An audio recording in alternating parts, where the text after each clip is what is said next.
One day I will take my own pound of flesh for the pain you have caused me and my family, says the former Jigawa State Governor Sule Lamido.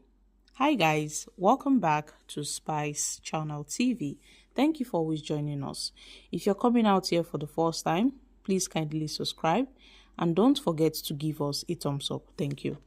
Now let's dive right into the news.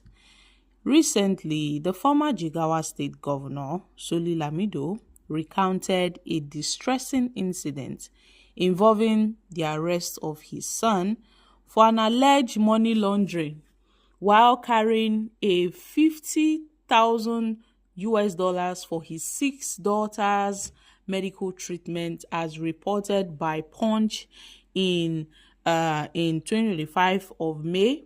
And speaking at a book launch in Abuja, Lamido explained that his son, traveling with his wife, an ill child, and a nanny, was detained during a 2012 trip with the funds intended for the family's medical expenses.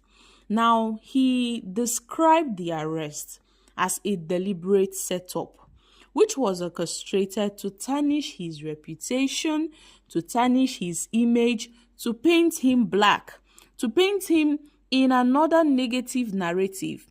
Now, Lamido revealed that the plot, a newspaper reportedly linked to the then President Goodluck Jonathan, the pilot, and published by an individual named Dennis, falsely claimed that his son was caught with 30 billion in cash the following day. An outrage, Lamido confronted Jonathan. He went to see Goodluck Jonathan, the then president, at the Aso Rock, and he was quite angry. He was pissed, expressing the profound pain and damage to his family honor and everything he suffered at that moment. And as a Fulani man, he told Jonathan that the pains, the hurt was too deep. And he will never forget, he's never ever going to forget that incident. He no get as he want to be. Say that thing wey happen that time, he no go come off for him mind. Say one day, monkey go market, he no go come back. One day, say he go seek revenge. He's going to seek revenge. He's going to take, a pound of flesh for the pains that was caused, for the pains he endured, for everything he went through, that he's not going to let it slide though. As a Fulani man, he would never ever let it slide. Now, the incident tied to the arrest of Lamido's son, Musafa, at Malam Aminu Kano International Airport fueled political tensions, with Lamido alleging it was a smear campaign amid his rift with Jonathan over the PDP leadership, and his accounts underscores the personal and cultural weight of the ordeal, reflecting broader issues of political vendettas and media manipulation in Nigeria's turbulent political landscape. And that is not all. He said he's going to draw blood, like he's not going to let bygones be bygones. There's nothing like letting bygones be bygones. He's going to buy a gun, and he will take his own revenge. Well, my country people, make una come chook mouth for this matter. This is a very interesting story. I mean, it was said that Goodluck Jonathan actually gave his son a pardon, a federal pardon back then after the incident, and the case was swept under the carpet. And speaking at a book launch in Abuja, Lamido explained his ordeal, how his son traveling with his wife, how they were apprehended, and how the thing really affected him, how they tried to paint him black, and all of that. Guys, it's an interesting one. This is like the pain he felt. I'm sure he's still nursing that wound. He's still nursing that injury. He has not gotten over that particular incident at all. He has not gotten over the incident. The incident is still fresh in his mind.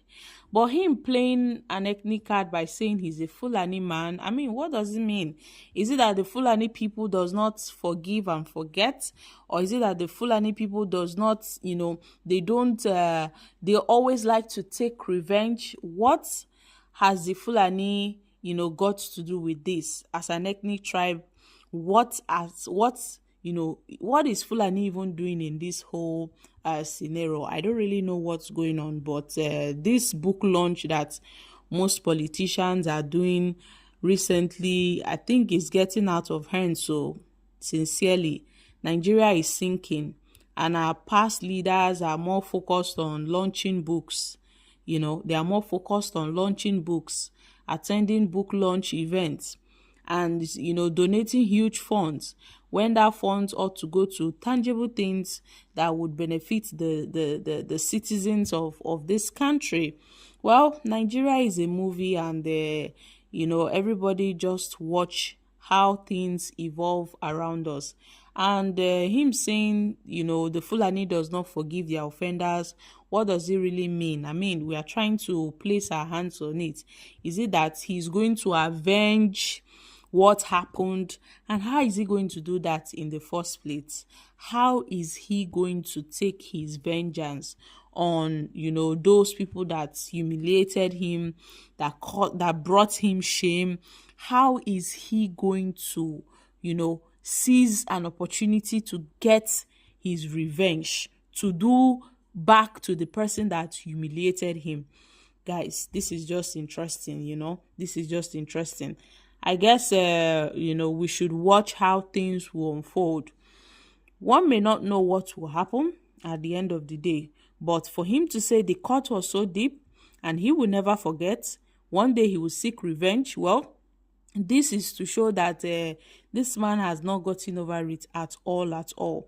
So we all know Jonathan, granted his son a state pardon, and the matter was, in fact, they swept it under the carpet. We did not hear much of that case until he brought up the story at the book launch in Abuja. Many people must have forgotten about that particular incident, but obviously he did not forget. And this is him, this is the former Jigawa State Governor, Sule Lamido, sticking to his words on not forgetting and not forgiving whosoever caused him and his family pains at that moment. So guys, I'm dropping here. What are your thoughts on this? Kindly share in the comment section. Don't forget to give us a thumbs up, like us, share, subscribe. Thank you. Bye for now.